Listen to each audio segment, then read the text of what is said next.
ہماری زندگی کا مقصد کیا ہے، ہم سپیریئر کیوں ہیں، یہ تمام باتیں ہمیں سوچنا چاہیے. یہ ہمارے لیے سوالیہ نشان ہے. زندگی محض ان راحتوں میں گم ہو جانے کا نام نہیں ہے. زندگی میں فائدہ اٹھانے سے منع نہیں ہے. دنیا سے آپ فائدہ اٹھا سکتے ہیں. ایک بڑی اچھی جو ہے وہ کسی شخص نے ایک بات کہی کہ دنیا سے فائدہ اٹھاؤ جس طرح ایک کشتی فائدہ اٹھاتی ہے. کشتی جب سمندر کے سینے کو چیرتی ہوئی جاتی ہے نا پانی کے اندر، تو وہ اس کے اوپر تیرتی ہے.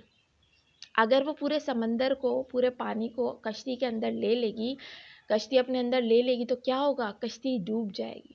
اسی طرح دنیا کے اندر رہ کر یہاں پر ضروریات زندگی تو ضرور حاصل کریں، لیکن اس کی لذتوں اور رعنائیوں میں ڈوبنے کے لیے نہیں کہا اللہ نے. ہمارے رسول صلی اللہ علیہ وسلم کی سیرت اور صحابہ کرام کی زندگیوں سے ہمیں یہی سبق ملتا ہے. اما عائشہ رضی اللہ تعالیٰ عنہ فرماتی ہیں کہ اللہ کے رسول ایک آٹے کی چھنی تک نہ گھر میں نہ رکھتے تھے کہ یہ اضافی چیز ہے، اس کا کوئی مقصد نہیں ہے گھر میں رکھنے کا. آج ہماری گھروں میں لگژریز ہی لگژریز آپ کو نظر آ رہی ہیں. ہر چیز کے اندر وسٹائلٹی، فینٹیسی، یہ بھی ہو اور وہ بھی ہو اور وہ بھی ہو، یعنی دنیا کو ہی جنت بنانے میں لگے ہوئے. ارے جنت بنانا جس کا کام ہے وہ تو بنا چکا جنت. اب اس دنیا کو اس نے جنت بنانے آپ کو نہیں بھیجا. بڑی بڑی ڈگریاں حاصل کرنا منع نہیں ہے، لیکن محض آپ کو ڈاکٹر، انجینئر اور فلسفی اور جو ہے وہ مطلب مختلف علوم کی ڈگریاں، بڑی بڑی ڈگریاں حاصل کرنے کے لیے اللہ نے نہیں بھیجا. آپ دنیاوی علم حاصل کریں، لیکن زندگی کا مقصد اللہ کی بندگی ہے. وہ پہلو ہر لمحہ، ہر گھڑی آپ کے اوپر غالب رہنا چاہیے. جب وہ پہلو ہر لمحہ، ہر گھڑی آپ کے اوپر غالب رہے گا تو خود بخود ایک عملی تصویر پوری دنیا کے سامنے آئے گی. دنیا سے بے رغبتی آپ کے اندر پیدا ہوگی. یہ لذتیں کے حصول کے لیے جو انسان تقاضا کر رہا ہے نا، دن رات کوششیں کر رہا ہے، اس سے وہ نجات پا کر وہ اس وقت کو اللہ کی رضا کے حصول میں لگائے گا، زندگی میں سادگی کو اپنائے گا. آج کتنے بڑے بڑے اسکولز کھلے ہوئے ہیں جو اسلامی اسکول کے نام پر کھلے ہوئے ہیں. وہاں پر ایک ایک بچے کی فیس 50-50 ہزار، 60-60 ہزار روپے فیسز ہیں. اسلامک اسکولز کی میں بات کر رہی ہوں، پرائیویٹ اسکولز کو تو آپ دوسرے اسکولز کو چھوڑ دیجئے. اور وہاں پر کون لوگ تعلیم دلوا رہے ہیں؟ وہاں پر وہ لوگ تعلیم دلوا رہے ہیں جو بڑے بڑے اسلامی گھرانوں سے تعلق رکھنے والی مائیں ہیں، خواتین ہیں. آپ کے بیٹے اگر ان اسکولوں میں پڑھیں گے تو کیا بہت بڑے عالم بن کر وہاں سے نکلیں گے؟ کیا بڑے ویل پالش مسلمان نکلیں گے؟ کیا مقصد ہے اتنے بڑے بڑے اسکولوں میں پڑھانے کا؟ یہ اسراف نہیں ہے تو کیا ہے؟ کیا یہ زندگی کا مقصد بنا کر اللہ نے آپ کو بھیجا ہے ماں کے طور پر کہ آپ بحیثیت ماں اس طریقے سے پیسہ اڑائیں؟ یعنی کہ پیسہ اللہ نے آپ کو اتنا دے دیا کہ اب آپ کو سمجھ نہیں آ رہا خرچ کہاں کرنا ہے. تو زندگی میں میانہ روی اختیار کرنا بے انتہا ضروری ہے. اور جب تک ہم میانہ روی اختیار نہیں کریں گے ہمیں اللہ کی بندگی کرنے کا ٹائم نہیں ملے گا. آج ہمارے اپنے جو ہے اگر ہم زندگی کا جائزہ لیں، صرف ایک دن کی زندگی کا، صرف ایک دن کی 24 گھنٹے کی زندگی کا اگر ہم جائزہ لیں تو ہمیں سمجھ میں آ جائے کہ اللہ ہماری زندگی میں کہاں ایگزسٹ کر رہا ہے 5 ٹائم کی نماز کے وقت. اللہ ہماری زندگی میں کہاں ایگزسٹ کر رہا ہے 5 ٹائم کی نماز کے علاوہ کہیں پر بھی نہیں. اللہ کے رسول صلی اللہ علیہ وسلم کی سیرت پر جو ہم اپنی جانیں نچھاور کر رہے ہیں کہ جی اللہ کے رسول، بے شک اللہ کے رسول مومنوں پر ان کی جانوں سے بھی زیادہ حق رکھتے ہیں. لیکن عملی طور پر کیا رسول صلی اللہ علیہ وسلم کی سیرت ہمیں اس بات کی تعلیم دے کر گئی؟ کہاں ہے ہماری زندگیوں میں رسول صلی اللہ علیہ وسلم کی سیرت؟ کہاں ہے ہمارے گھروں میں ان کی طرح سیرت؟ اللہ کے رسول صلی اللہ علیہ وسلم تو جب تک صدقہ و خیرات نہ کر دیتے تھے پورا کا پورا پیسہ، وہ تو گھر میں آ کر سوتے نہ تھے. آج کیا ہماری تجوریوں میں پیسہ ڈپازٹ نہیں ہے؟ کیا مستقبل کی فکر ہمیں نہیں کھائی جا رہی؟ کیا بچوں کو بڑے سے بڑے عہدے پر پہنچانے کے لیے ماں باپ دونوں، ماں بھی اور باپ بھی، دن رات ایک نہیں کر رہے؟ حالانکہ آج ایک باپ جاہل سے جاہل باپ بھی ہونا تو وہ اتنا ضرور کما رہا ہے کہ دال روٹی کھا کر اس کے گھر والے زندہ رہ سکتے ہیں، لیکن زیادہ سے زیادہ پیسے کی ہوس نے ہمیں گدھ بنا دیا ہے۔ گدھ کی مانند ہم ہو گئے ہیں کہ چاہے ہمیں حلال ملے یا حرام ملے، جس طریقے سے گدھ جو ہوتے ہیں نا وہ ٹوٹ پڑتے ہیں، چاہے مردہ لاش کسی بھی طرح کی ہو، چاہے وہ مسلمان کی ہو یا ہندو کی ہو، اسے اگر مل جائے وہ ٹوٹ پڑتے ہیں۔ اسی طریقے سے آج مسلمانوں کا حال یہ ہے کہ وہ جو مال آ رہا ہے، چاہے وہ حلال طریقے سے آ رہا ہے یا حرام طریقے سے آ رہا ہے، ہمیں تو یہ بھی نہیں پتا کہ ہم کن کن طریقوں سے مال کو حرام کر رہے ہیں، اپنی حلال روزی کو حرام کر رہے ہیں، کیونکہ ہم اللہ کی عبودیت سے آنکھیں پھیر چکے ہیں، آنکھیں بند کر لی ہم نے۔ اس لیے بس پیسے کی ہوس ہمارے دلوں میں جگہ کر چکی ہے، اور ہم چاہتے ہیں کہ بس ہمیں جو مل جائے اس دنیا ہی میں مل جائے۔ تو دیکھیے، انسان زندگی میں اپنے پیدائش کے مقصد کو نہ بھولے، اور پیدائش کا مقصد اللہ نے واضح طور پر یہاں بیان کر دیا کہ وَمَا خَلَقْتُ الْجِنَّ وَالْإِنسَ إِلَّا لِيَعْبُدُونَ، کہ ہمیں اللہ کا غلام بن کے رہنا ہے، اپنی پسند ناپسند، اپنی خواہش اور جو ہے وہ اپنی چاہتیں، اپنی لذتیں، اپنی رعنائیاں، ان سب کو اللہ کے آگے قربان کرنا ہے۔ یہی طرز عمل تھا صحابہ کرام کی زندگیوں کا، کہ دیکھیے حضرت عمر فاروق کے زمانے میں انہوں نے آدھی دنیا پر حکومت کی، لیکن اس کے باوجود ان کا طرز زندگی دیکھیں، کہاں ہیں وہ سیرتیں جن پر ہمیں عمل کرنا ہے، رول ماڈل کے طور پر ہمیں پیش کی گئی ہیں۔ تو جب یاد رکھیے انسان اپنی زندگی کے مقصد کو سمجھ جاتا ہے، جب ایک عورت گھر میں رہتے ہوئے اپنی زندگی کے مقصد پر توجہ دے گی نا، کہ ٹھیک ہے اللہ نے مجھ پر فرائض رکھے ہیں کہ مجھے شوہر کی بھی خدمت کرنی ہے، بچوں کو بھی مجھے جو ہے ان کی تربیت کرنی ہے، گھر کے دیگر امور خانہ داری بھی انجام دینے ہیں، لیکن ان سب پر سب سے زیادہ جو بڑی فوقیت حاصل ہے وہ میرے رب کے ساتھ تعلق کو ہے، تو وہ اپنے کاموں کو آسان سے آسان کر کے جلد از جلد ختم کرنے کی کوشش کرے گی، نہ کہ وہ نت نئے پکوانوں کی جدوجہد کے اندر پورا دل لگائے گی، نہ کہ وہ اپنے اولاد کو ایک مثالی مسلمان بنانے کے بجائے، ان کی تربیت ایک مسلمان کے طور پر کرنے کے بجائے، وہ بڑے بڑے ماڈلز جو ہے ان کو رول ماڈل بنائے گی کہ جی میرا بچہ جو ہے فلاں آئیکن کی طرح بن جائے، میرا بچہ جو ہے فلاں چیز کا پائنیئر بن جائے، وہ مسلمان ہونے کی حیثیت سے اس کی تربیت کرے گی، وہ اپنے گھر کے کاموں میں سادگی اختیار کرے گی کہ کم سے کم آرائش کی چیزیں اس کے گھر میں موجود ہوں، تاکہ صفائی و ستھرائی جلد از جلد مکمل ہو سکے اور وہ ان جھنجھٹوں سے آزاد ہو کر اپنے رب کے ساتھ تعلق کو مضبوط کر سکے۔ یہ ہوتی ہے ایک مثالی ماں۔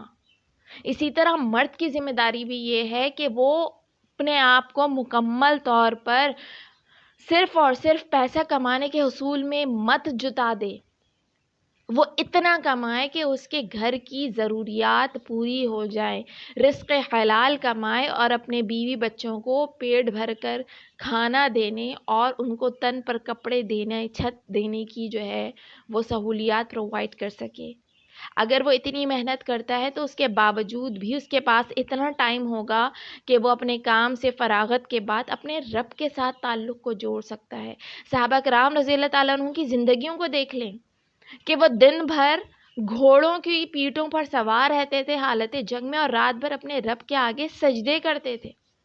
یہ تھی زندگی ان کی، کیونکہ انہیں پتا تھا کہ دنیاوی چیزوں کے اندر وہ اپنے رب کے ساتھ تعلق کو نہیں چھوڑ سکتے، اور جنگ تو پھر حالانکہ تھا ہی ایک دینی شعار، ایک دینی عمل، اس کے باوجود پھر بھی وہ اپنے سجدے جو ہے اس کو اصل عبادت اپنے رب کے ساتھ تعلق کو جوڑنے کی سمجھ کر دن بھر بھی حالت جنگ میں، حالت عبادت میں ہے، لیکن رات میں مزید خصوصی عبادت کے طور پر سجدوں میں ہے۔ ہماری جو نوجوان نسل ہے وہ زندگی کو اگر ان لذتوں سے، جن لذتوں کے اوپر میں نے بات کی ہے، اس پر نظر ڈالنے کے بجائے اگر اپنے رب کے ساتھ تعلق کو مضبوط کرنے میں اپنی زندگی کے مقصد کو سمجھ جائیں گی کہ میری زندگی کا مقصد صرف اور صرف اپنے رب کا بندہ اور غلام بننا ہے، تو وہ دنیاوی تعلیم بھی حاصل کریں گی، لیکن ان فضول چیزوں سے لذت حاصل کرنے کے بجائے وہ اپنا رشتہ، اپنا تعلق اس قرآن مجید کے ساتھ جوڑیں گی، اور اپنے جو سرکلز ہیں ان کے اندر اس تعلیم کو آگے پھیلانے کی کوشش کریں گی۔ ان کو لذت کس میں ملے گی؟ اس قرآن کی تعلیم میں ان کو لذت حاصل ہوگی۔ ان کو سکون میسر نہیں ہوگا جب تک وہ اس کو پڑھ نہ لیں، اس کو سمجھ نہ لیں، اس کی ایک آیت کو ہی کیوں نہ دوسروں تک پہنچا نہ دیں۔ جب ان کی لذتوں کا مرکز و محور یہ قرآن مجید ہو جائے گا تو وہ دنیا میں بھی کامیاب ہو جائیں گے اور وہ آخرت میں کامیاب ہو جائیں گے۔ تو ہمارے بچوں کا یہاں پر قصور نہیں ہے، ہماری ان ماؤں کا قصور ہے جو تربیت اس نہج پر کر رہی ہیں کہ بچوں کا ماحول دینی ماحول ہی نہیں بن پا رہا، ہمارے گھرانے دینی گھرانے ہی نہیں بن پا رہے۔ ہم اسراف سے بچنے کے لیے تیار نہیں ہیں، ہم سیر و تفریح اور جو ہے زندگی کی لذتوں سے کنارہ کشی اختیار کرنے کے لیے تیار نہیں ہیں، ہم سادگی اختیار کرنے کے لیے تیار نہیں ہیں، ہم اپنی زندگی کے مقصد کو سمجھنے کے لیے تیار نہیں ہیں۔ دیکھیے، جب ایک انسان اللہ کی مرضی کے مطابق اس کی بندگی اختیار کرتا ہے تو اللہ تعالیٰ ایسے شخص کو کہتے ہیں ادخلوها بالسلام، کہ داخل ہو جائیے سلامتی کے ساتھ۔ ذالک یوم الخلد، یہی ہے وہ دن جس کا تم سے وعدہ کیا گیا تھا، یعنی ہمیشہ ہمیشہ کا ابدی زندگی کا دن ہے آج۔ یعنی وہ نعمتیں جن پر تم نے دنیا میں صبر کیا، دنیا کی آسائشیں نہ ملنے پر تم نے صبر کیا اور ان کی جد و جہد میں بھی نہ لگے، تمہاری زندگی کا مقصد دنیاوی لذتوں کو حاصل کرنا نہ تھا، دنیاوی آسائش کو حاصل کرنا نہ تھا، بلکہ تمہاری زندگی کا مرکز و محور اللہ کی عبودیت اختیار کرنا تھا، تو ایسے لوگوں سے اللہ آج کہیں گے سلامتی کے ساتھ داخل ہو جاؤ۔ اب یہاں وہ نعمتیں جنہیں تم دنیا سے میں محروم رہے، ہمیشہ ہمیشہ کے لیے میسر، ہمیشگی کے لیے وہ تمام نعمتیں آج تمہیں دے دی جائیں گی۔ بس صبر کتنا کرنا ہے؟ اتنا صبر کرنا ہے جتنی مختصر سی تمہاری زندگی ہے۔ آگے اس کے برعکس وہ لوگ جو دنیا کو ہی اصل سمجھ بیٹھے تھے، اللہ نے ان کے بارے میں کیا فرمایا؟ وہ کہے گا، کتنی مطلب آپ دیکھیے کیسے اللہ نے منظر کشی کی ہے کہ وہ کہے گا یقول یا لیتنی، اے کاش اے کاش اے کاش، قدمت لی حیاتی، کہ کاش میں نے آگے کی زندگی کے لیے کچھ بھیجا ہوتا۔ وہ لوگ جو دنیا کو جنت بنانے میں لگے رہے، دنیاوی لذتوں کے حصول میں لگے رہے، دنیاوی خواہشات کے حصول میں لگے رہے، بے فائدہ علم کے پیچھے لگے رہے، بے فائدہ چیزوں کے پیچھے لگے رہے، وہ کہے گا کاش اے کاش اے کاش کہ میں نے اپنی اس زندگی کے لیے آگے کچھ بھیجا ہوتا۔ تو یاد رکھیے دوستوں کہ کامیاب وہی شخص ہے جو اللہ کی بندگی اختیار کرتے ہوئے دنیاوی لذتوں سے اپنے آپ کو بچاتا ہے، اس کا مطمع نظر مرکز و محور اللہ کی رضا کا حصول ہوتا ہے۔ اور جیسے میں نے آپ کو جاپان کی پوری سامنے آپ کے سامنے جاپان کے حوالے سے جو نکات رکھے کہ اتنا ترقی یافتہ ملک، یعنی جس کو کنگ آف ٹیکنالوجی کہا جا رہا ہے، زندگی کی ہر سہولت، اگر ہم سمجھتے ہیں کہ زندگی کا مقصد ان آسائشوں کا حصول ہے، اس دولت کا، اس شہرت کا، اس جدیدیت کا حصول ہے، تو دیکھیے جاپان میں سب کچھ موجود ہے۔ اس کے باوجود جاپان ٹاپ لسٹڈ لوگوں میں آ رہا ہے، ممالک میں آ رہا ہے جہاں پر سوسائڈ ریٹ حد سے زیادہ انکریز ہو چکا ہے۔